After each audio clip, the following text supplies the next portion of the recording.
Sir tax burden வந்து அந்த இண்டிவிஜுவலே ஏற்படுத்துகிறது. டாக்ஸ் பேர்டன் வந்து சரி, யாரு ஏர்ன் பண்றாங்களோ அவங்களே டாக்ஸ் கட்டினா அது வந்து டைரக்ட் டாக்ஸ். அதாவது நானே என்னையவே கிள்ளிக்கிட்டா அது வந்து டைரக்ட் டாக்ஸ். நான் பக்கத்துல இருக்கவங்களை கில்லுனா யாருக்கு வலிக்கும்?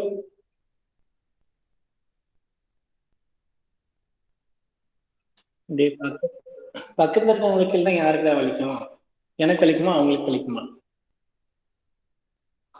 பக்கத்துல இருக்கணும் சார். எஸ்.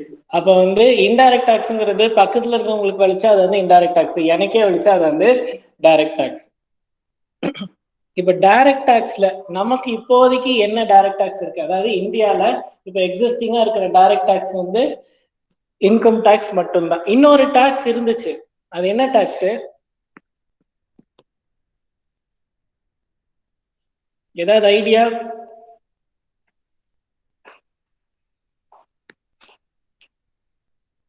இப்ப வெல்த் டாக்ஸ் கட்டிட்டு இருக்கீங்க.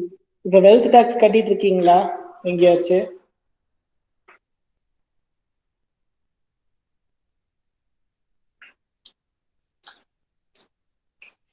சார் இன்கம் டாக்ஸ் நடத்துறீங்க? டைரக்ட் டாக்ஸா? ஆமா. சரி சரி சார். ஏன்டா வெக்ஸ் ஆகி கேக்குற? சோகமாயிட்டா? டைரக்ட் டாக்ஸ் அந்த இது நடத்தலையா சார்? ஸ்டாண்டர்ட் காஸ்டிங் வச்சு நானு வேற பக்கத்துல இருந்து கிளாஸ் எடுக்கிறேன். ஸ்டாண்டர்ட் காஸ்டிங்க்கு நான் எதுவுமே கொண்டு வராம பண்ணிட்டேன். டைரக்ட் டாக்ஸ் தான் இப்ப எங்கிட்ட இருக்கு. அதனால நான் டைரக்ட் டாக்ஸ் ஆரம்பிச்சேன். அந்த டைரக்ட் டாக்ஸ் அந்த ஸ்டாண்டர்ட் காஸ்டிங் முடிச்சா உங்களுக்கு முடிஞ்சே போயிடும். ஸ்டாண்டர்ட் காஸ்டிங் இன்டெகிரல் எடுத்தாலும் சரி. இப்போ வெல்த் டாக்ஸ் எங்கேயாவது கட்டிட்டு இருக்கீங்களா? கேள்விப்பட்டிருக்கீங்களா? Yes sir. எப்படா கட்டுனீங்க?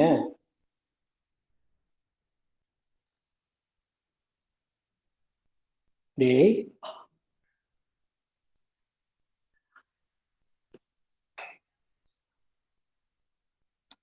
கேக்குதா?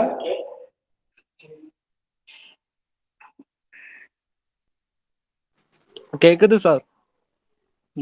Wealth tax கட்டியிருக்கீங்களா? எப்ப கட்டியிருக்கீங்க?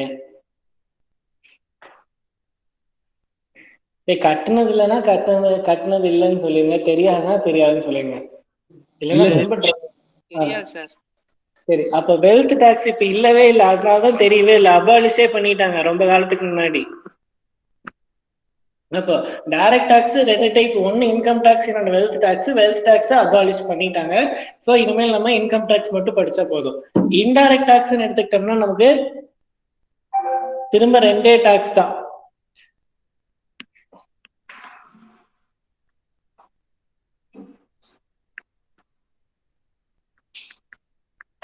ஒன் நேஷன் ஒன் டாக்ஸ்னு கேள்விப்பட்டிருக்கீங்களா? Yes sir. ஜிஎஸ்டி.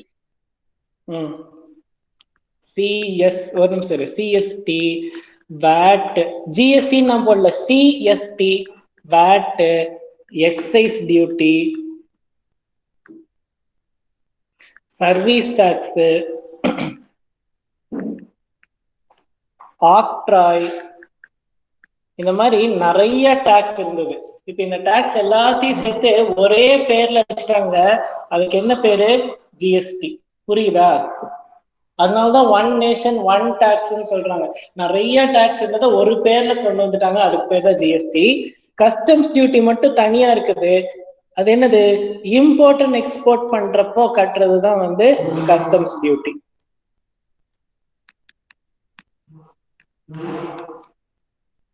முதல்ல டாக்ஸோட கிளாசிபிகேஷன் புரிஞ்சுதா? என்னெல்லாம் நம்ம கட்டிட்டு இருக்கோம்ட்டு? S sir. சரி, இப்போ டாக்ஸ் நம்ம யாருக்கு கட்டுறோம்?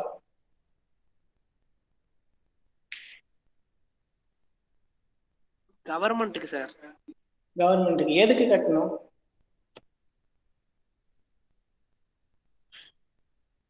கவர்மெண்ட்டுக்கு நம்ம எதுக்கு டாக்ஸ் கட்டணும்?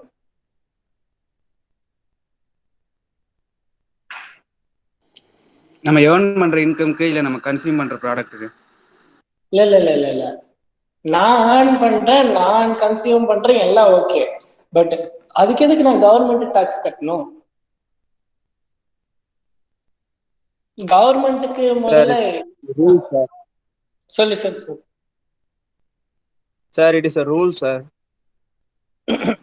அட சரி, ரூல் கரெக்ட்.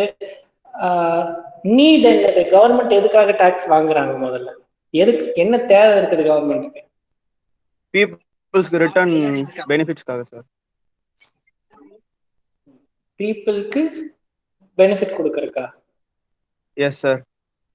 ஏதாவது நலத்திட்ட பணிகள் அது மாதிரி ஏதாவது செய்யறதுக்கு சார். நலத்திட்ட பணிகள் பண்றேன். சரி, நலத்திட்ட பணிகள்லாம் வந்து செகண்டரி. நமக்கு ஃபர்ஸ்ட் என்ன வேணும் அப்படின்னா, ரோடு வேணுமா டெய்லி போயிட்டு வரக்கு? S sir. அப்ப அதுக்கு காசு வேணுமா? அப்புறம் அப்ப அதெல்லாம் வந்து என்ன, இப்போ நான் ஒரு பெரிய கம்பெனி கொண்டு போய் கோயம்புத்தூர்ல கட்டுறேன். அந்த கோயம்புத்தூர்ல இருக்கிற கம்பெனிக்கு கூட்ஸ் வர வேண்டியது மும்பைல இருந்து.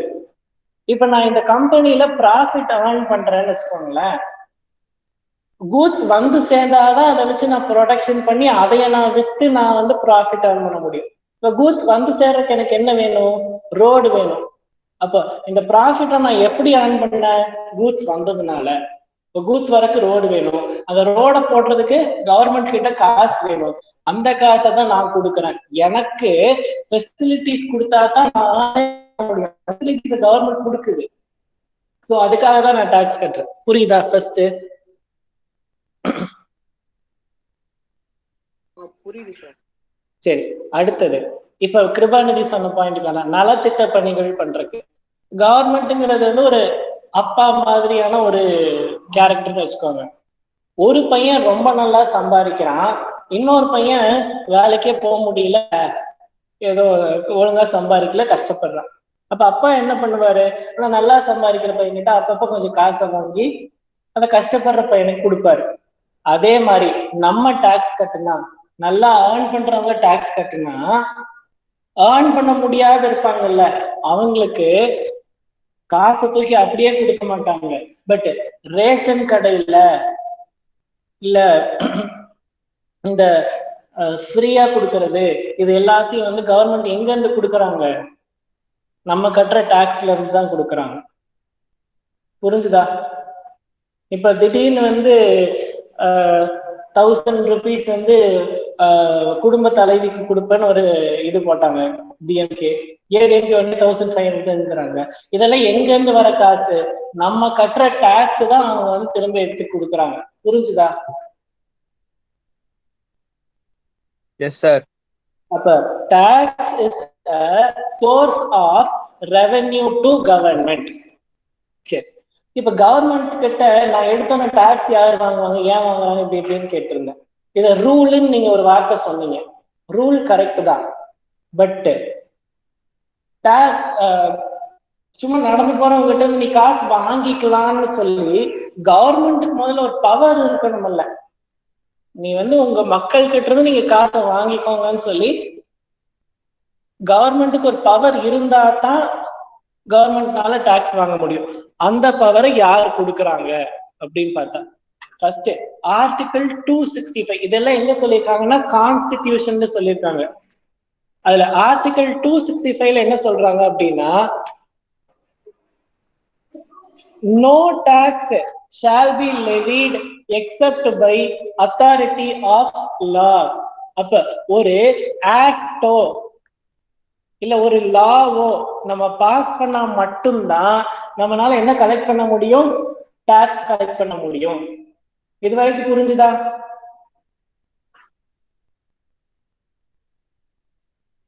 S sir. சரி, எஸ் சார். அப்ப அந்த ஆக்டோ லாவோ பாஸ் பண்றதுன்னா என்னது? ஆக்ட பாஸ் பண்றதுன்னா என்னது? நீங்க இந்த சிவிக்ஸ்ல அசெம்பிளில வந்து மத்த எம்பி கிட்ட கேக்குறது சார். கரெக்ட். அசெம்பிளில வச்சு மெஜாரிட்டி பாஸ் பண்ணிட்டு வரணும். எஸ், அத பாஸ் பண்றதுக்கு சென்ட்ரல் கவர்மெண்ட்டுக்கும் ஸ்டேட் கவர்மெண்ட்டுக்கும் எந்த ஆர்டிக்கல்ல பவர் கொடுத்திருக்காங்க? 245. சோ முதல்ல என்ன சொல்லிட்டாங்க? டாக்ஸ் வாங்கக்கூடாது அப்படின்ட்டாங்க. பட் டாக்ஸ் வாங்கணும்னா என்ன பண்றது? ஒரு ஆக்ட் இருந்தா நீங்க டாக்ஸ் வாங்கிக்கோங்கிறாங்க. சரி, அப்ப ஆக்ட் இருந்தா வாங்கிக்கோங்கன்னா அப்ப அந்த ஆக்ட பாஸ் பண்றதுக்கு ஒரு பவர் வேணும்ல. அந்த பவர் எங்க கொடுக்குறாங்க? 245ல கொடுத்துட்டாங்க. இப்போ 246 என்ன சொல்றாங்க அப்படின்னா, அதுல லிஸ்ட் இருக்கும். என்ன லிஸ்ட்? பார்லிமெண்ட்ல ஒரு சில லிஸ்ட் ஆஃப் இதை வச்சு பாஸ் பண்ணலாம், ஸ்டேட் கவர்மெண்ட்ல ஒரு சில லிஸ்ட் ஆஃப் இதை வச்சு பாஸ் பண்ணலான்ட்டு ஒரு லிஸ்ட் கொடுத்துட்டாங்க. அப்ப 3 லிஸ்ட் சொல்ற. ஒரு லிஸ்ட் பார்லிமெண்ட்டுக்கு போயிடுச்சு, ஒரு லிஸ்ட் ஸ்டேட்டுக்கு போயிடுச்சு. அப்ப 3வது லிஸ்ட் என்னது?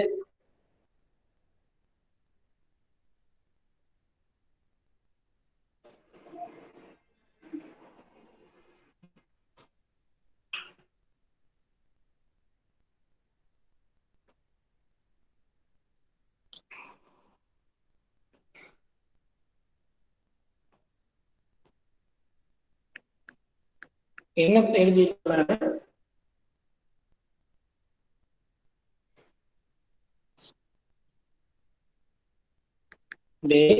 இருக்கீங்களா? Central home government affairs state sir. என்னப்பா? மினிஸ்ட்ரி ஆஃப் ஹோம் அஃபேர்ஸா சார்?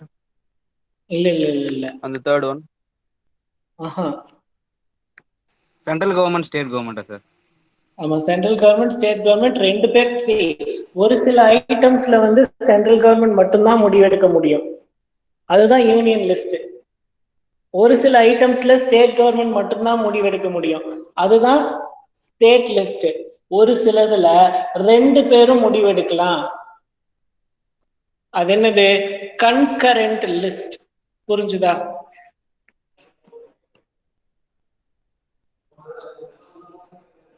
ஏன்பா புரியுதா?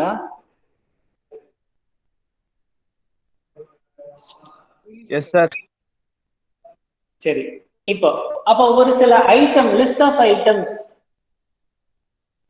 யூனியன் லிஸ்ட்ல தான் இருக்குன்னா அப்ப வந்து ஸ்டேட் சென்ட்ரல் கவர்மெண்ட் மட்டும்தான் அதுல டாக்ஸ் வாங்க முடியும்.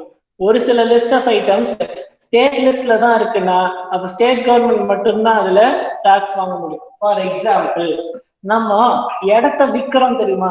நம்ம சொந்தமா ஒரு இடம் வாங்கியிருப்போம், அந்த இடத்த விற்போம். அந்த இடத்த விற்கிறோம்னா நம்ம ரெஜிஸ்டர் ஆஃபீஸ் போறோம். அந்த ரெஜிஸ்டர் ஆஃபீஸ்ல யாரோட லிஸ்டுக்கு கீழே வந்துருதுன்னா ஸ்டேட் லிஸ்ட்ல வந்துருது. அப்போ அந்த இடத்த விற்கும் போது ஸ்டாம்ப் பேப்பர்னு ஒண்ணு வாங்குவோம் தெரியுமா? பார்த்துருக்கிறீங்களா? Yes sir. அந்த ஸ்டாம்ப் பேப்பருக்கு டாக்ஸ் கட்டுவோம். அந்த டாக்ஸ் எல்லாம் எங்க போயிடுதுன்னா ஸ்டேட் லிஸ்டுக்கு போயிடுது. பட் இன்கம் டாக்ஸ் பட்ஜெட்டை யாரு இது ப்ரப்போஸ் பண்றா? Finance minister sir. எந்த finance minister? Central Panneerselvam. Government. Panneerselvam. Central government. சரி, பன்னீர்செல்வம் யாருன்னு சொல்லுங்க சார். அவர் வந்து ஸ்டேட்டுக்கு finance minister sir. State finance minister. Correct தான். ஸ்டேட் ஃபினான்ஸ் மினிஸ்டர் அவர் தான். சரி, அவர் அப்ப என்ன பண்றாரு? அவரும் பட்ஜெட் கொடுப்பாரு, நிர்மலா சீதாராமனும் பட்ஜெட் கொடுக்குறாங்க. அப்ப அவர் என்ன பட்ஜெட் கொடுக்குறாரு, இவங்க என்ன பட்ஜெட் கொடுக்குறாங்க? சார் ஓபிஎஸ் வந்து தமிழ்நாட்டுக்கு மட்டும் பட்ஜெட் சொல்றாரு சார். சரி, நிர்மலா சீதாராமன் வந்து ஹோல் இந்தியாவுக்குமே பட்ஜெட் சொல்றாங்க சார். பட்ஜெட் சொல்றாங்க.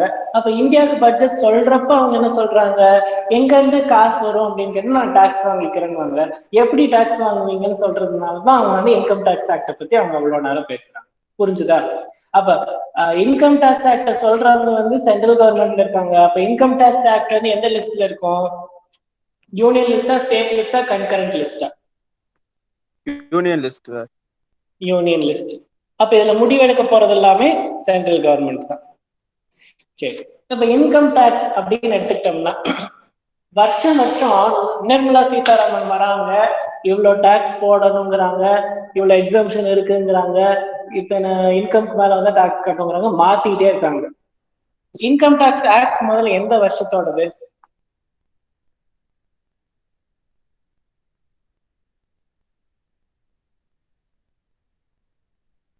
Okay. 1961. 1961.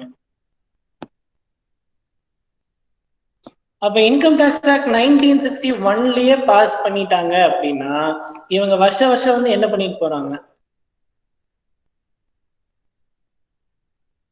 Correction sir. கரெக்ஷன்ஸ் வருஷம் வருஷம் வந்து லைன் பை லைன் கரெக்ஷன் போட்டுக்கிட்டே இருக்க முடியாது. அதனால என்ன பண்றாங்க அப்படின்னா இன்கம் டேக்ஸ் ஆக்ட்ல எல்லாமே ஆஸ் பர் லிமிட் எல்லா இடத்துலயும் என்னன்னு தெரியுமா இருக்கும்? As per annual finance act இப்படின்றாங்க. அப்போ வருஷ வருஷம் போய் இன்கம் டேக்ஸ் ஆக்ட்ல கரெக்ஷன் போடுறதுக்கு பதிலா இன்கம் டேக்ஸ் ஆக்ட்லயே என்ன சொல்லிடுறாங்க, you can collect tax from பப்ளிக்னு சொல்லிட்டு எப்படி வாங்கணும்? பினான்ஸ் ஆக்ட்ல சொல்ற மாதிரி வாங்கிக்கோங்கன்றாங்க. சேலரி வாங்கினா டாக்ஸ் கட்டுங்க அப்படின்னு சொல்லி இன்கம் டேக்ஸ் ஆக்ட்ல சொல்லிடுறாங்க. பட் அது எவ்வளவு கட்டணும்னு எங்கதான் சொல்றாங்க?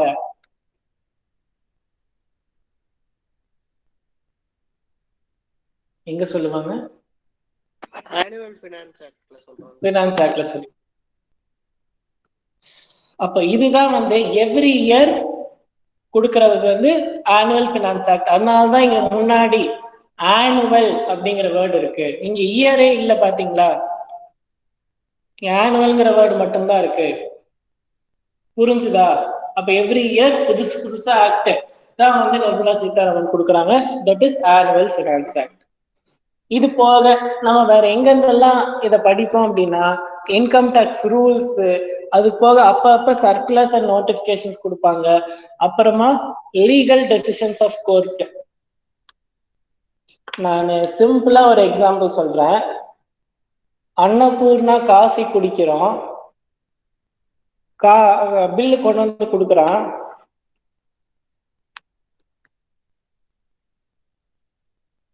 ₹75 பில்லு கொடுக்குறோம்.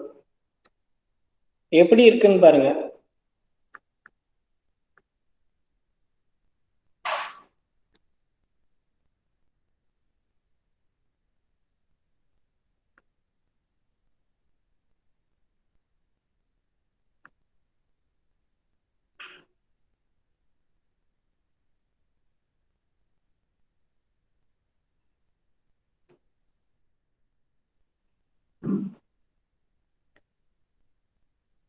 இப்படி ஒரு பில் இருக்கு. காஃபி ₹25 தான், service charge ₹50, பில்லோட value ₹75.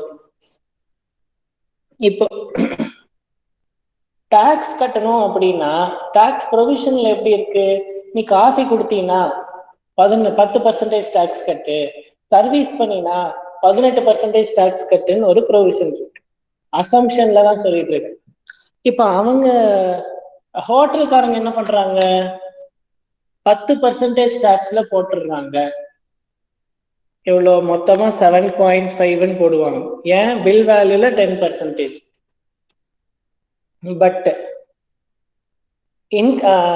Tax department என்ன சொல்றாங்க? இது ரெண்டுத்துல எதுக்கு வேல்யூ ஹையரா இருக்கு? சர்வீஸ் சார்ஜுக்கு தான் வேல்யூ ஹையரா இருக்கு. அதனால நீ பண்ணது சர்வீஸ் தான், அதனால நீ 18% டாக்ஸ் கட்டுங்கிறாங்க டாக்ஸ் டிபார்ட்மெண்ட். புரிஞ்சுதா என்ன நடக்குதுன்னு?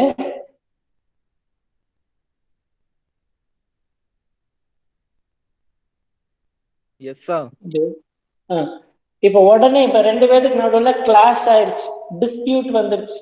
உடனே எங்க போனாங்க? கோர்ட்டுக்கு போயிருவாங்க. இப்ப கோர்ட்டுக்கு போனோம்னா கோர்ட் என்ன பதில் சொல்ல தெரியுமா?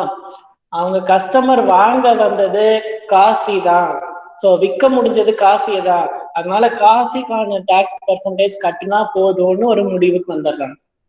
சோ இந்த டெசிஷனை வச்சு இனிமேல் டாக்ஸ் போடுற எல்லாருமே 10% தான் டாக்ஸ் போடுவாங்க.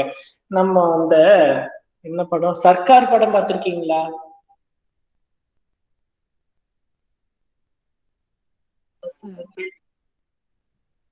சத்யா கேட்கல, என்ன சொன்ன? பாத்திருக்கேன் சார்.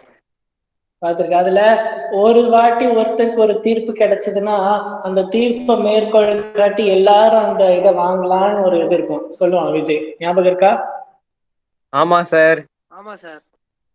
அததான் நான் இங்க சொல்லிட்டு இருக்கேன். இப்ப கோர்ட் சொல்லிருச்சு 10% டாக்ஸ் கட்டினா போதும். அப்ப டாக்ஸ் டிபார்ட்மெண்ட்டையும் தாண்டி கோர்ட் ஒரு ஆர்டர் கொடுத்துச்சுன்னா அதுதான் ஃபைனல். அதனாலதான் லீகல் டெசிஷன்ஸ் ஆஃப் கோர்ட்டும் நமக்கு தெரிஞ்சிருக்கணும். ப்ரொவிஷன்ஸ் எல்லாத்தையும் தாண்டி லீகல் டெசிஷன்ஸ் ஆஃப் கோர்ட்டும் நமக்கு தெரிஞ்சிருக்கும். புரிஞ்சுதா?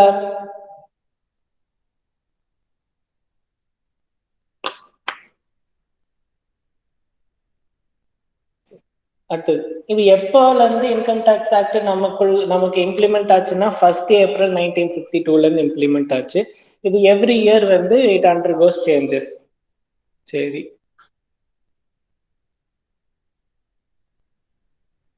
ரெசிடென்சியல் ஸ்டேட்டஸ்லாம் படிச்சிருக்கீங்களாடா? ஞாபகம் இருக்கா காலேஜ்ல படிச்சதெல்லாம்? டைரக்ட் டாக்ஸ்ல எனக்கு ஒரு வார்த்தை தெரியாது, எப்படியோ பாஸ் பண்ணதே பெரிய விஷயம். சூப்பர்ரா. சரி, இப்போ இந்தியால யாரெல்லாம் டாக்ஸ் கட்டணும்?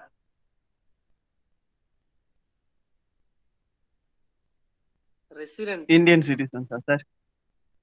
Indian citizen. இந்தியன் சிட்டிசனுக்கும் ரெசிடென்ட்டுக்கும் என்ன வித்தியாசம்? சத்யா வந்து ரெசிடென்ட்டுங்கிறான், கிருபாநிதி வந்து சிட்டிசனுங்கிறான். இப்ப ரெண்டுத்துல யாரு என்ன கரெக்டா சொல்லுங்க.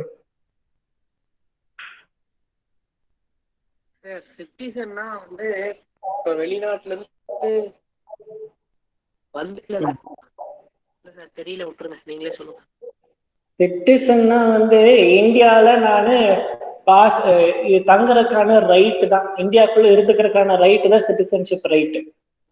ஒன்னா என்கிட்ட விசா வேணும், இந்தியால இவ்வளவு நாள் தான் இருக்கலாம், இல்ல இந்தியால எப்பவுமே இருந்துக்கலாம் அப்படிங்கிற ரைட்டு தான் வந்து சிட்டிசன்ஷிப் ரைட். ஓகேவா?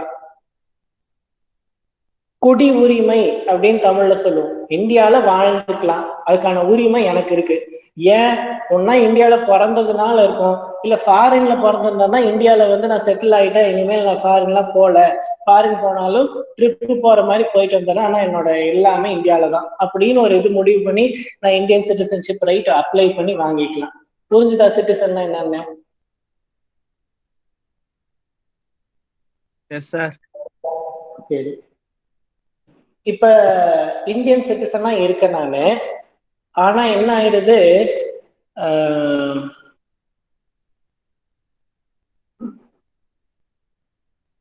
எனக்கு துபாயில வேலை கிடைக்குது. எங்க அம்மா அப்பா வைஃப் எல்லாரும் இந்தியாவில் இருக்காங்க, நான் துபாயில வருஷம் ஃபுல்லா இருக்கேன். அப்பப்ப வைஃபையும் அம்மா அப்பாவையும் பாத்துக்கிறதுக்கு ஒரு 15 நாள் வந்துட்டு போறேன். இப்படி 15 நாள் வந்துட்டு போறேன் அப்படிங்கறதுக்காக, ஆனா நான் இந்தியன் சிட்டிசன் தான்.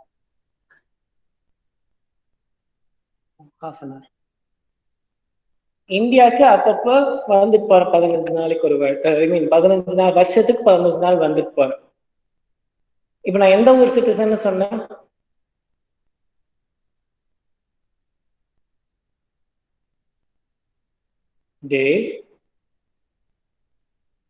இல்ல சார், நான் எந்த ஊர் சிட்டிசன்? துபாய். துபாய். நான் என்ன சொன்னேன்? இந்தியால பிறந்திருக்கேன், இந்தியால தான் வாழ்ந்தேன், இப்ப வேலைக்காக துபாய் போறேன், வருஷத்துக்கு 15 நாளைக்கு ஒரு 15 நாள் வந்து இந்தியாவுக்கு வந்துட்டு போவேன். என் வைஃபு அம்மா அப்பா எல்லாருமே இந்தியால தான் இருக்காங்க. எனக்கு வேலை ஒரு 10 வருஷம் அங்க வேலை செஞ்சுட்டு திரும்ப நானும் இந்தியாவுக்கு தான் வந்திருக்கேன். நான் துபாயிலேயே எல்லாம் இருந்துக்க மாட்டேன். இப்ப சிட்டிசன் எந்த சிட்டிசன்? நல்லா யோசிச்சு சொல்றேன். இந்தியன் சிட்டிசன் தான் சார். இந்தியன் சிட்டிசன் தான். சரி, இப்ப நான் ஃபாரின் ஏதோ வந்து யூஎஸ்க்கெல்லாம் போயிட்டு கிரீன் கார்டு ஹோல்டர் ஆயிடுறாங்க அப்படிங்கிறாங்கல்ல, 7 வருஷம் அங்க இருந்தாங்க கிரீன் கார்டு ஹோல்டர் ஆயிட்டாங்க அப்படி இப்படின்னு, அந்த மாதிரி ஆனாலும் இந்தியன் சிட்டிசன்ஷிப் கேன்சல் ஆகும். இல்லைன்னா வந்து I will still be an Indian citizen தான்.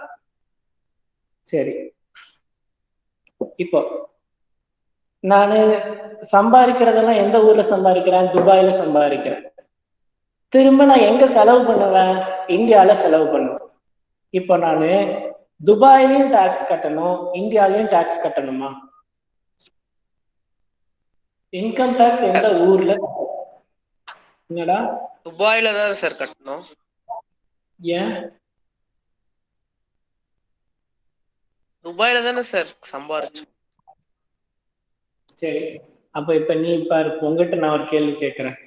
நீ இங்கதான் இருக்கிற, இந்தியாலதான் இருக்கிற, துபாயில ஒரு கம்பெனியை விலைக்கு வாங்க, சரியா? இப்ப விலைக்கு வாங்கிட்டா நம்ம தினம் போய் அங்க உட்கார்ந்து அப்படியே போன்லயே சொல்லிடலாம், டேய் அந்த நட்டை கழட்டுறான் அந்த போல்ட்டை கழட்டுறான்னு சொல்லிடுறேன் நீ இங்க இருந்து. அங்க இருந்து எனக்கு எஸ் ப்ராஃபிட் வரும். சார். இப்ப நீ இந்தியால டாக்ஸ் கட்டுவியா துபாயில டாக்ஸ் கட்டுவியா? சம்பாதிக்கிறது எங்க? துபாயில. துபாயில தான் சார் டாக்ஸ் கட்டுவேன். துபாயில தானே நம்ம கம்பெனி இருக்கு. ஆனா நீ இந்தியால இருக்கியே. ஓ, நம்ம தான் கணக்கு வருவோமா? சரி சார். இரு இரு இரு இரு அப்படியே முடிவுக்கெல்லாம் வர வேண்டாம். நீ அப்பவே சொன்னதுக்காக சிச்சுவேஷனை மாத்தி கொடுத்த. சரியா? அப்போ சிட்டிசன்ஷிப் ரைட்டை பேஸ் பண்ணி நான் எந்த ஊர் சிட்டிசன்ங்கிறத பேஸ் பண்ணி எனக்கு டாக்ஸ் போட மாட்டாங்க. நான் டாக்ஸ் எப்படி கட்டுவேன்னா என்னோட ரெசிடென்ஷியல் ஸ்டேட்டஸை பேஸ் பண்ணி தான் நான் டாக்ஸ் கட்டுவேன். ரெசிடென்ஷியல் ஸ்டேட்டஸை பேஸ் பண்ணி டாக்ஸ் கட்டுறதுன்னா நான் எந்த ஊர்ல இருக்கேன், அந்த இன்கம் எந்த ஊர்ல இருந்து வந்துச்சு, அந்த இன்கம் நான் எந்த ஊர்ல செலவு பண்றேன். அதே மாதிரி இப்ப சத்யா சொன்ன கேஸ்ல இன்கம் வந்து சத்யா வந்து துபாய்க்கு போய் ரிசீவ் பண்ணிட்டான்னா வேற. அதாவது இங்க இருந்து தான் பிசினஸ் பாத்துக்கிறான், பட் ரிசீவ் பண்ணது வந்து துபாய்க்கு போய் ரிசீவ் பண்றான். அந்த மாதிரி எல்லாம் பண்ணா அது வேற வேற. சோ இந்த மாதிரி சிச்சுவேஷன்ஸ் எல்லாம் படிக்கிறது தான் எதுல படிப்போம்?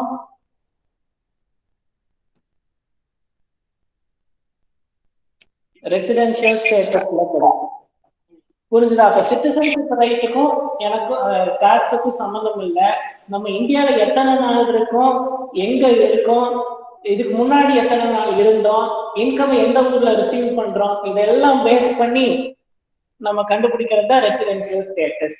ஸோ ரெசிடென்ஷியல் ஸ்டேட்டஸை பேஸ் பண்ணி தான் நான் டாக்ஸ் கட்டுவேன். இது வரைக்கும் புரிஞ்சா?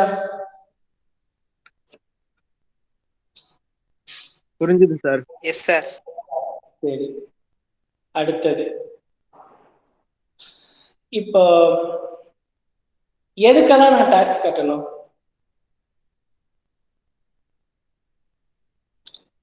சேலரி.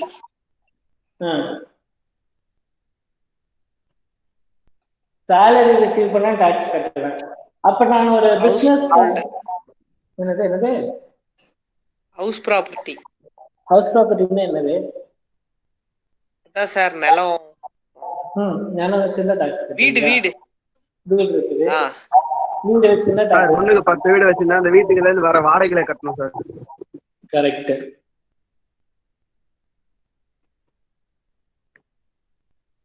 இப்ப இந்த வீட்டை வித்துட்டேன்னா ஒரு வீடை ஒரு வீடை 1 லட்சம் ரூபாய்க்கு வாங்குறேன், 5 லட்சம் ரூபாய்க்கு விற்கிறேன், 4 லட்சம் ரூபாய் எனக்கு லாபம். இதுவும் ஹவுஸ் ப்ராப்பர்ட்டியா? இல்ல கேபிட்டல் கெயின்ஸ். Capital gain. ஏன்னா அது வந்து கேபிட்டல் அசெட். வீடை விற்கிறதுனால சேல் ஆஃப் அசெட் பண்ணா எனக்கு கேபிட்டல் கெயின். அதே வாடகை கூட்டு ரெண்டல் இன்கம் மட்டும்தான் ஹவுஸ் ப்ராப்பர்ட்டி. நிறைய பேர் இந்த கன்ஃபியூஷன் உங்க சீனியர்ஸ் எல்லாம் வந்து காலேஜ்ல நேர்ல போய் டாக்ஸ் படிச்சு, இங்க நம்ம அகாடமில டாக்ஸ் படிச்சு, கடைசி எக்ஸாம் போறதுக்கு முன்னாடி இப்படி ஒரு டவுட் எடுத்துட்டு வந்துட்டாங்க, வீட்டை விற்கலாம் இது வந்து கேபிட்டல் கெயின் தான் ஹவுஸ் ப்ராப்பர்ட்டி. அதனால அந்த விஷயம் மட்டும் எப்பயுமே தெளிவா வச்சுக்கோங்க. வீட்டை வித்தா அது கேபிட்டல் கெயின், வீட்டுல இருந்து வாடகை வந்து அது rental sorry house property. புரிஞ்சிருச்சா?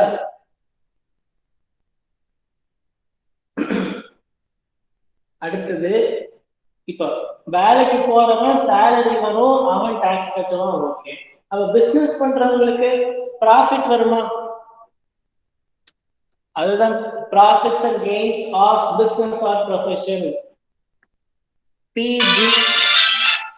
PGBP.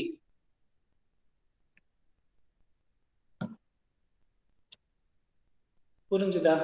ஒரே நிமிஷம். ஹலோ,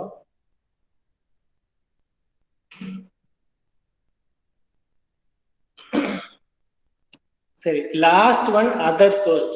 மேல இருக்கிற எந்த ஹெட்ஸ் ஆஃப் இன்கம்லையும் கவர் ஆகலைன்னா அது என்னது? Other source.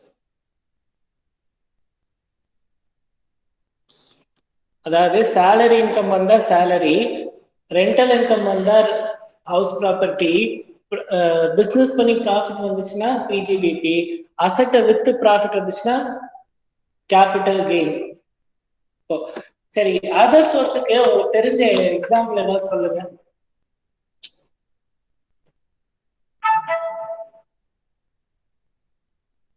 Dividend sir. Dividend வேற.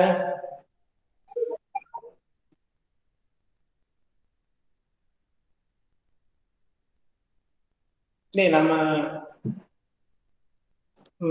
சூப்பர் சிங்கருக்கு போறோம், ஜெயிக்கிறோம், நல்லா பாடி ஜெயிச்சிட்டோம், இன்கம் வருது, இப்ப என்ன பண்றது? அது அதர் சோர்சஸ் சார். கரெக்ட். இப்ப சத்யாவும் அருணும் வந்து பெட் மேட்ச் விளையாடுறாங்க சார். சார் எனக்கு ஒரு டவுட் சார், அது சேலரியில வராதா? ஏய் நீ வேலைக்கு போனியா சூப்பர் இல்ல சிங்கர்ல? சார். சரி ஓகே சார், ஓகே சார். இப்ப சூப்பர் சிங்கருக்கு மாக்காப்பா ஆனந்த் வராங்கல்ல, அவனுக்கு அவர் வந்து தான் சேலரியா சார்? சரி இப்போ ஒரு அதான் நீயும் அருணும் வந்து பெட் மேட்ச் விளையாடுறீங்க, நீ ஜெயிச்சுட்ட, அப்போ உனக்கு வர இன்கம் அதர் சோர்ஸ். குதிரை ரேஸ், லாட்ரி டிக்கெட்டு, இந்த மாதிரி இன்கம் வர்றது எல்லாமே அதர் சோர்ஸ் தான். இது போக டிவிடெண்ட் இன்கம். டிவிடெண்ட் இன்கம்ங்கிறது தான் ஒரு பெரிய தலைவலி. ஆனா உங்க நேரம் நல்ல நேரமா போச்சு, டிவிடெண்ட் இன்கமோட ப்ரொவிஷன்ஸ் எல்லாம் குறைஞ்சு போச்சு.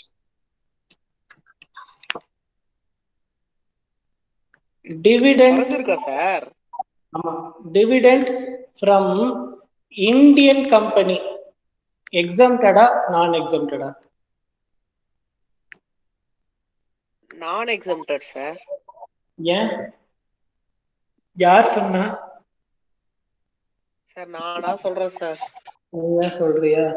Agricultural income exempted sir. எப்படி தெரியும்? அதெல்லாம் நானும் சொல்றேன் சார். இது எக்ஸம்டட், இது நாட் எக்ஸம்டட். நாட் எக்ஸம்டட்னா டாக்ஸ் தான் கட்ட போற. அப்ப எதுக்குடா லூஸ் மாதிரி இதெல்லாம் எழுதி போட்டேன்னு கேட்காதீங்க. இவ்வளோ நாள் dividend from Indian company was exempted, சரியா? இப்பதான் வந்து அதுக்கு டாக்ஸ் போடுறோம், புரியுதா? டிவிடெண்ட் ஃப்ரம் இந்தியன் கம்பெனி போன வருஷம் வரைக்கும் எக்ஸம்டட், டாக்ஸ் வந்ததுல இருந்து போன வருஷம் வரைக்கும் எக்ஸம்டட். இனிமேல் வந்து டாக்ஸ் போடுவோம். அதனால நம்ம வந்து அந்த ப்ரொவிஷனை பத்தி கொஞ்சமாச்சும் தெரிஞ்சிருக்கணும். சரி, இது என்ன எழுதியிருக்கிறேன்னா நீங்க தனியா டிடிடியா சார்? டிவிடெண்ட் டிஸ்ட்ரிபியூஷன் டாக்ஸ், அதான் டிடிடி.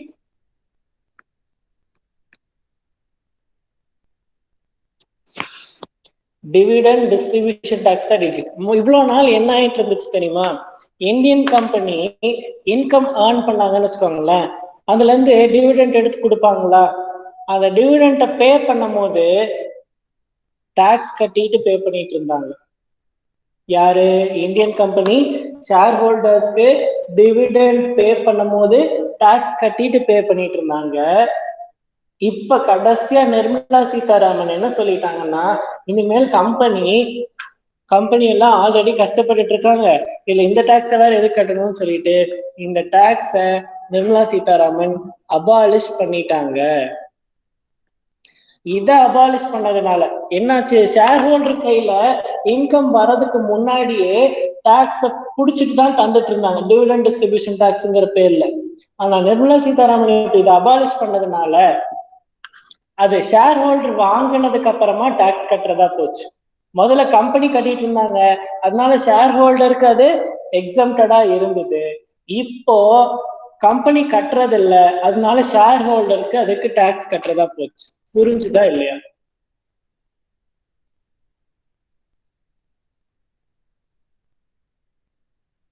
டேய் அது வேற எங்கேயும் வராதுடா, புரியலன்னா இப்பவே கேட்டுருங்கடா.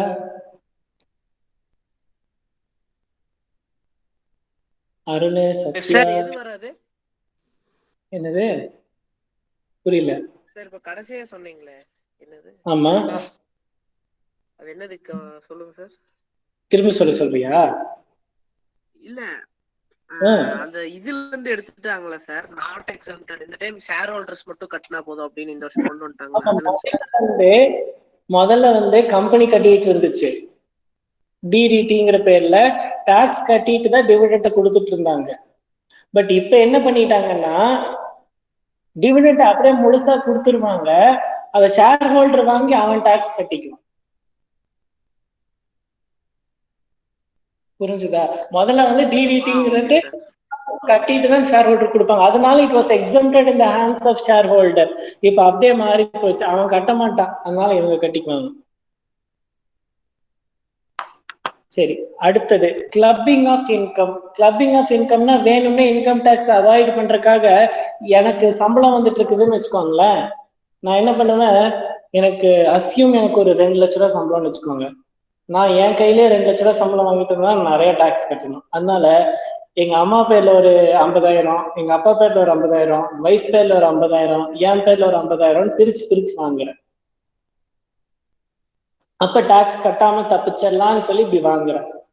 உடனே இன்கம் டாக்ஸ் ஆக்ட்ல இருந்து வந்துருவான், இது நீ தெளிவா பிரிச்சுதான் வாங்கிட்டு இருக்கேன்னு எங்களுக்கு தெரியுது, அதனால எல்லாத்தையும் உன் பேர்லயே நீ யார் அக்கௌண்ட்ல வேணா காசை வாங்கிக்கோ, பட் டாக்ஸ் எல்லாத்துக்கும் சேர்த்து நீ கட்டிடுன்னு சொல்லி என் பேர்ல கிளப் பண்ணி விட்டுருவான். புரிஞ்சுதா? அதான் கிளப்பிங் ஆஃப். அடுத்தது set off and carry forward of losses.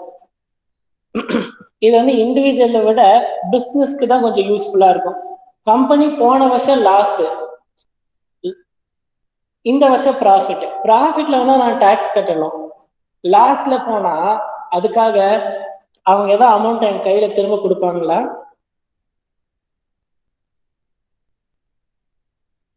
No sir, கொடுக்க மாட்டாங்களா சார்? கொடுக்க மாட்டாங்க. அப்போ போன வருஷம் 10 ரூபா லாஸ், இந்த வருஷம் 25 ரூபா ப்ராஃபிட்னு வச்சுக்கோங்களேன், நான் இதை கேரி ஃபார்வர்டு பண்ணி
கேக்குதாடா?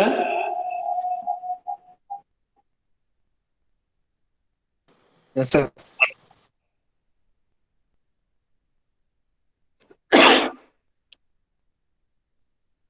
சரி, என்ன சொல்லிட்டு இருந்தேன்? Set off and carry forward of losses. சரி, இப்ப இதுல போன வருஷம் -10 rupees லாஸ், அப்ப நீங்க எனக்கு ரீஃபண்ட் எல்லாம் ஒண்ணும் பண்ணல, எனக்கு லாஸ் ஆயிடுச்சுன்னு கவர்மெண்ட் எதுவும் ஹெல்ப் எல்லாம் பண்ணல, நீ டாக்ஸ் கட்ட வேண்டாம். நீங்க இந்த வருஷம் 25 ரூபா நான் ப்ராஃபிட் சம்பாரிச்சேன்னா எங்கிட்ட இருந்து காசை கொடுங்குறீங்க, அப்படின்னு நம்ம கேட்டுருவாங்கிறதுக்காக அவங்க என்ன சொல்றாங்க, போன வருஷம் நான் லாஸ்ங்கிறதுனால அந்த லாஸை கொண்டு நீங்க மைனஸ் பண்ணிட்டு பேலன்ஸ் 15 rupeesக்கு மட்டும் டாக்ஸ் கட்டுங்கிறாங்க. புரிஞ்சுதா? அதான் set off and carry forward of losses. புரியுதா?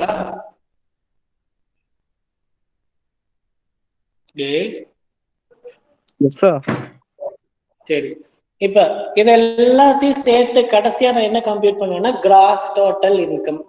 அதுல இருந்து டிடக்ஷன் நம்ம நிறைய இடத்துல பார்த்துப்போம். இன்சூரன்ஸ் எடுத்தா டிடக்ஷன் வரும், அப்புறம் வந்து வயசானவங்க வந்து சேவிங்ஸ் டெபாசிட் எஃப்டி போட்டா டிடக்ஷன் வரும்னு அடிக்கடி நம்ம பட்ஜெட்ல உட்காந்து தேடிக்கிட்டே இருப்போம் எப்படி எல்லாம் டாக்ஸை குறைக்கலான்னு. அதை எதுக்காக யூஸ் பண்ணுவோம்னா இங்கதான் யூஸ் பண்றோம், இந்த டிடக்ஷன்ஸ்ல தான் அதை பார்க்கறோம். சரி, எல்லா டிடக்ஷன்லாம் பண்ணிட்டு பேலன்ஸ் எவ்வளவு இன்கம் வருதோ இந்த இன்கம்க்கு நான் டாக்ஸ் கட்டணும். எவ்வளவு டாக்ஸ் கட்டுறதுங்கிறது தான் இந்த ரேட்ஸ் ஆஃப் டாக்ஸ்ல பாக்குறோம்.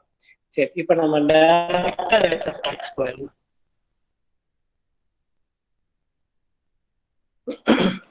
இப்போ நீங்க ஒரு இண்டிவிஜுவல், இதெல்லாம் உங்களை பத்தினதுதான். உங்களுக்கு யாருக்கும் 60 வயசுக்கு மேல ஆகல, 80 வயசுக்கு மேல ஆகல, எல்லாருக்கும் 60 வயசுக்கு கீழே தான் இருக்கு. ஸோ நம்ம ஒரு இண்டிவிஜுவல் அப்படின்னா எவ்வளவு டாக்ஸ் கட்டணும்?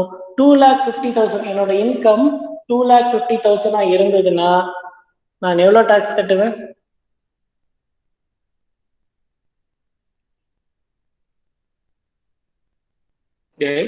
சொல்லுங்கடா. 0 சார்? 0. அடுத்தது 2,50,000 இருந்து 5 lakh சொல்றா சார். நான் மீட்டிங் வெளியே வந்துருச்சு சார், கொஞ்சம் ஃபர்ஸ்ட்ல சொல்லுங்க சார். ஒண்ணுமே இல்ல. இப்ப நான் ஒரு இண்டிவிஜுவல், நீ ஒரு இண்டிவிஜுவல், நம்ம எல்லாம் எவ்வளவு டாக்ஸ் கட்டுவோம் அப்படின்னா இன்கம் 2,50,000 கீழே இருந்ததுன்னா டாக்ஸே கட்ட மாட்டோம் வருஷத்துக்கு, மாசத்துக்கு இல்ல. அதே மாதிரி அடுத்தது 2,50,000 இருந்து 5 lakh இன்கமா இருந்ததுன்னா எவ்வளவு பர்சன்டேஜ் டாக்ஸ் கட்டுவோம்? 5%. சரி, 5 lakhல இருந்து 10 lakh இருந்ததுன்னா எவ்வளவு percentage? 20% of the above income 5 lakh. சரி, இப்ப நான் ஒரு சிச்சுவேஷன் சொல்றேன். 7 lakh எவ்வளவு டாக்ஸ் கட்டுவான்னு சொல்லு.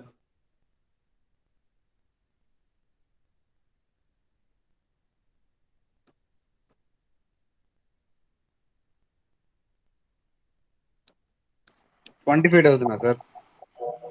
25,000 எப்படி போட்ட? சார் 2,50,000 வரைக்கும் எக்ஸாம் ஆயிருக்கு சார். அப்போ மிச்சம் 5 lakhக்கு 5% தான்.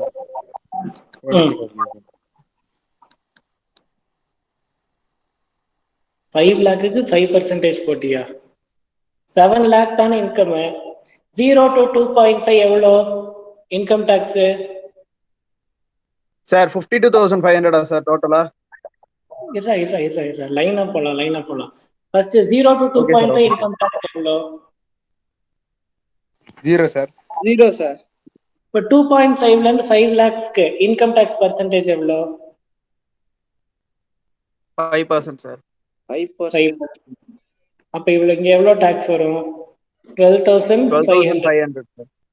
ஓகே, இப்போ இங்க எவ்வளவு இருக்குது? 5 lakh to 10 lakh எவ்வளவு tax percentage?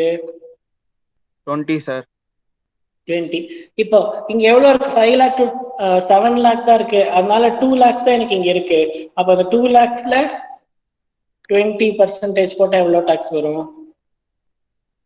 40,000 sir. Tax 52,500.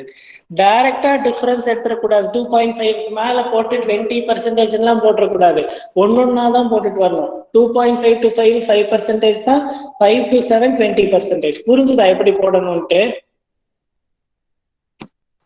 Sir. சரி, அதுக்கப்புறம் 10 lakhக்கு மேல போனா 30%. இப்போ நீங்க என்ன பண்றீங்கன்னா 12 lakhs என்னோட இன்கம்னா எவ்வளவு டாக்ஸ்ன்னு கண்டுபிடிச்சு சொல்லுங்க பார்க்கலாம்.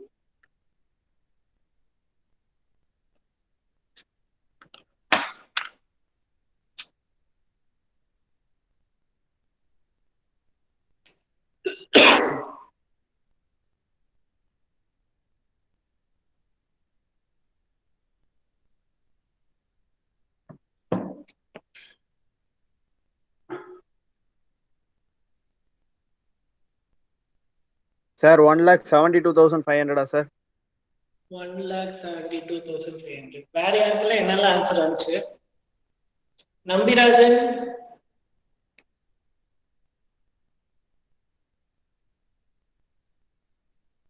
சார் எவ்வளவு வந்துச்சு ஆன்சரு? சார் நான் ஒரு நிமிஷம் வெளியே போயிட்டு வந்தேன் சார். என்ன கொஸ்டின் கேட்டீங்கன்னு கவனிக்கல சார். 12 லேக்குக்கு இன்கம் டாக்ஸ் எவ்வளவுன்னு கேட்டேன். 12 அவ்வளவுதான். lakh sir. அருண் ஆன்சர் வந்துச்சா? இல்ல சார். போட்டு பாத்தியா? எனக்கு புரியல சார். ரைட்டா. இப்போ 12 lakhs இன்கம். அப்ப 0 to 2.5 lakhs எவ்வளவு பர்சன்டேஜ்? 0%. அப்புறமா 2.5 lakhs to 5 lakhs எவ்வளவு பர்சன்டேஜ் இன்கம் டாக்ஸ்?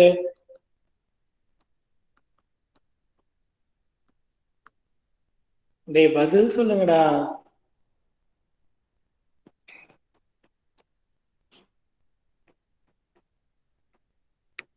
2.5 to 5 லேக்குக்கு எவ்வளவு 2.5 to 5 லேக்குக்கு எவ்வளவு பர்சன்டேஜ் இன்கம் டாக்ஸ்? ஆன்சர் அங்கேயே இருக்குடா, பார்த்தா சொல்லுங்கடா. 5% சார். சரி, அப்ப 5 to 10க்கு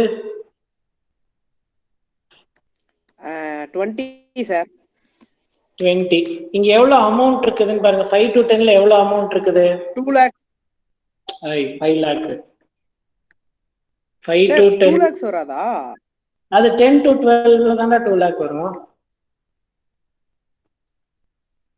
மொத்தமா இன்கம் 12 lakh தானே. இப்ப 0 to 2.5. Okay sir, okay sir, okay. 2.5 to 5. புரியுது. ஓகே. இப்போ இதை அப்படியே மல்டிப்ளை பண்ணிட்டே வாங்க. ஃபர்ஸ்ட் ஒன்னு சாரி,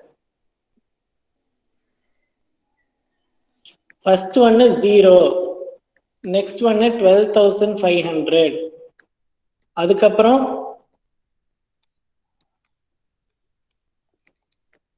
1 lakh, லாஸ்ட் ஒன்னு 60,000. 1,72,500. கிருபாநிதி, இந்த ஆன்சர் தான் நான் முன்னாடியே சொன்னேன். Yes sir. அருண் புரிஞ்சா இப்போ எப்படி கால்குலேட் பண்றோம்னு? Yes sir, yes sir. Nambirajan தலைவன் மாஸ் காட்டுவான்.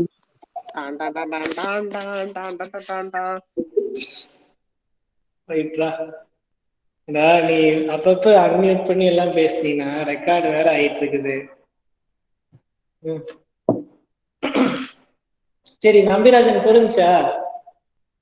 புரிஞ்சு சார். ஓகே, சரி. இப்ப இதுவே ஏஜ் பாருங்க, 60 to 80 இருந்தா ஒரே ஒரு சேஞ்ச் தான் இருக்குது. என்னது? இங்க அப் டு 2,50,000 வரைக்கும் தான் நெல்லு. பட் 60 to 80 இருந்தா 3 lakh வரைக்கும் நெல்லு. அப்ப 3 lakh to 5 lakh 5%, 5 lakh to 10 lakh 20%, above 10 lakh 30%. இது எல்லாமே சேம். ஃபர்ஸ்ட் அந்த ஃபர்ஸ்ட் லிமிட் மட்டும் மாறும். புரிஞ்சுதா? அடுத்தது போலாமா? S sir. சரி, அடுத்தது ஃபர்ஸ்ட் 60 years வரைக்கும் பார்த்தோம். அப்புறம் 60 to 80 பார்த்தோம். இப்ப 80க்கு மேல இருக்கவங்களுக்கு இந்த ஃபர்ஸ்ட் ஸ்லாப் ரேட்டே இல்லை. டைரக்டா அவங்க எங்க போயிடுறாங்க? 5 lakhக்கு போயிடுறாங்க.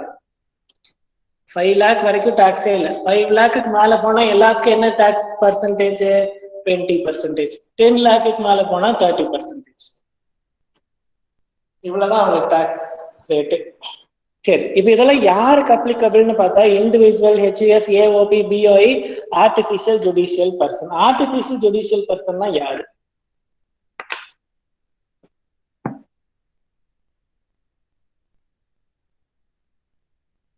ஆர்டிபிஷியல் ஜுடிஷியல் பர்சன்னா யாரு? Government officers. ஏதோ கொஞ்சம் கவர்மெண்ட் பார்ட்னர்ஷிப் போடுறாங்களா சார்? டெம்பரரியா பார்ட்னர்ஷிப் போட்டுக்கிறோம் சார்? இல்ல அது அபிஷியல்லாவும் இல்ல. ஏன்னா அது வந்து நேச்சுரல் பர்சனு. பார்ட்னர்ஷிப்னே சொல்லிடுவோம். சரி, நீங்க காலேஜ்ல படிக்கிறீங்க. காலேஜ் எதுக்கு கீழே வருது? இன்ஸ்டிடியூஷன். பிஎஸ்ஜி காலேஜ் கண்ட்ரோல் பண்றவங்க யாரு? யூனிவர்சிட்டி. யூனிவர்சிட்டிங்கிறது ஒரு இண்டிவிஜுவலா ஆர்கனைசேஷனா சார்? ஆர்கனைசேஷன்னா அவங்க என்ன ப்ராஃபிட் மோட்டிவ் மாதிரி கம்பெனி நடத்திட்டு இருக்காங்களா? ஸோ அப்ப யூனிவர்சிட்டி, கோர்ட்டு இவங்களெல்லாம் ஃபார்ம் கிடையாது, கம்பெனி கிடையாது, இண்டிவிஜுவல் கிடையாது. இந்த மாதிரி இருக்கவங்க எல்லாம் தான் ஆர்டிஃபிஷியல் ஜுடிஷியல் பர்சன். இவங்கெல்லாம் எப்படி ஃபார்ம் ஆயிருப்பாங்கன்னா லால இருக்கிற ஏதோ ஒரு ப்ரொவிஷனை பேஸ் பண்ணி தான் ஃபார்ம் பண்ணியிருப்பாங்க. அதனால இந்த யூனிவர்சிட்டி கோர்ட்ல ஆர்டிஃபிஷியல் ஜுடிஷியல் பர்சன். புரிஞ்சுதா? அடுத்தது ஃபார்ம் எல்எல்பிக்கு ₹1 ஏர்ன் பண்ணா கூட 30% டாக்ஸ் கட்டணும். கோயம்புத்தூர் முனிசிபல் கார்பரேஷன் கேள்விப்பட்டிருக்கீங்களா? அதான் லோக்கல் அத்தாரிட்டி. முனிசிபாலிட்டி தான் லோக்கல் அத்தாரிட்டி. அவங்களும் இன்கம் ₹1 ஏர்ன் பண்ணாலும் 30% டாக்ஸ் கட்டணும். அமுல் ஐஸ்கிரீம் சாப்பிட்டிருக்கீங்களா? Cooperative society. அவங்க அமுல் வந்து ஒரு கோஆபரேட்டிவ் சொசைட்டி. அங்க இருக்கிற பால் வியாபாரிகள்லாம் வந்து சேர்ந்து ஆரம்பிச்சதுதான் ஒரு கோஆபரேட்டிவ் சொசைட்டி ஆரம்பிச்சதுதான் அமுல். அவங்களுக்கு பாருங்க லிமிட்டே வேற மாதிரி இருக்கும். 10,000 வரைக்கும் ஏர்ன் பண்ணா 10%, 10,000 to 20,000 20, above 20 30%. இவங்களுக்கு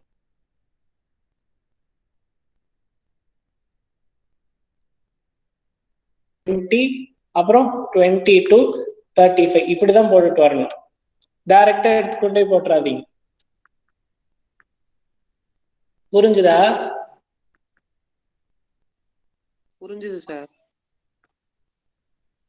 சரி, லாஸ்ட் ஒன் கம்பெனி. கம்பெனி வந்து 2 டைப். ஒன்னு வந்து இந்தியன் கம்பெனி, இன்னொன்று வந்து ஃபாரின் கம்பெனி. இந்தியன் கம்பெனிங்கிறது தான் டொமஸ்டிக் கம்பெனி, ஃபாரின் கம்பெனிங்கிறது அதர் தான் டொமஸ்டிக் கம்பெனி. ஃபாரின் கம்பெனியா இருந்தா 40%, இந்தியன் கம்பெனியா இருந்தா 30% தான். இப்ப இதுல மார்ஜினல் ரிலீஃப்னு ஒரு கான்செப்ட் இருக்குது. அந்த மார்ஜினல் ரிலீஃப் படிக்கணும்னு நமக்கு என்ன தெரிஞ்சிருக்கணும்னா சர்சார்ஜ் தெரியணும். சோ நம்ம கட்ட போற டாக்ஸ்ங்கிறது சர்சார்ஜும் இந்த பேஸ் ரேட்ல இருக்கிற பெர்சன்டேஜ் இது மட்டும்தான். சர்சார்ஜ்னா என்னன்னு பார்த்துட்டு நாளைக்கு இந்த பேஸ் ரேட் வச்சு சம்ஸ் போட்டுடலாம். ஓகேவா? இப்போதைக்கு போதும் சார். நாளைக்கு காஸ்ட் எடுக்கலையா? இதுதான் எடுப்பீங்களா? தெரியல, நான் எங்க இருக்குன்னு தெரியல. மெட்டீரியல் எதுக்கு காஸ்டிங் இருந்தா காஸ்டிங்னா என்ன எடுத்தார். Okay sir. ஓகே. அதே 1:30 கிளாஸ் பண்ணுங்கனால வீட்டுக்கு போக முடியல. அதனால